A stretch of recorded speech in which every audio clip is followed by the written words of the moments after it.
everyone, I've got a combination padlock here and I've forgotten the combination.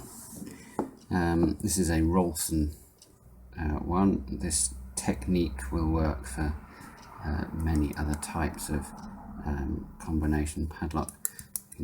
Here there's a little bit of play in the shackle there. I'm going to take advantage of that.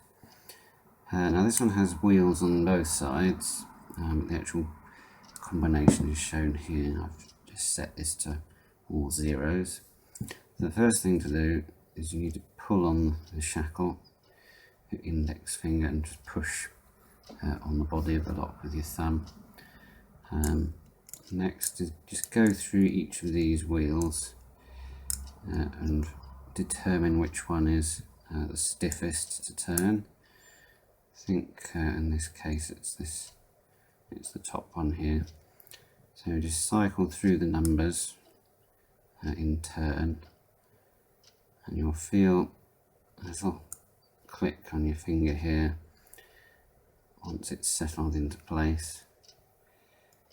It's quite stiff to turn. That's good because it's pulling on the mechanism.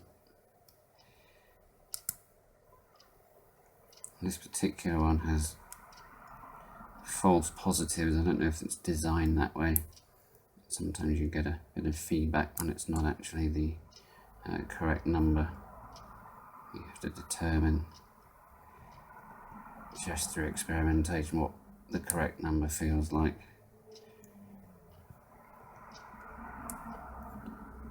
Okay, that felt right. So 3, I think the first number is.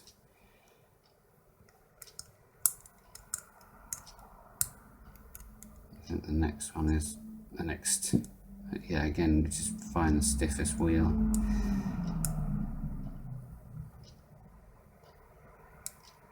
Felt like a. No, that was a false.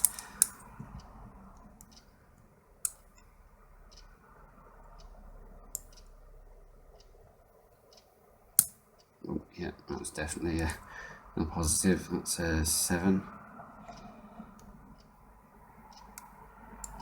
And the next one is the bottom one.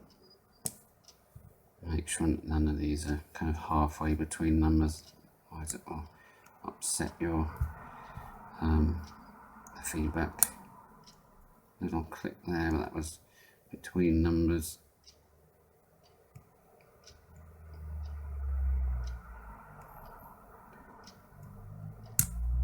Oh, there you go. Didn't even have to do the other one. It was a 3759. So yes, you might fluke one like I did there. The last one's always easy because you just have to go around and it will pop open when you get to the right number. So I hope that's helpful. Thank you for watching.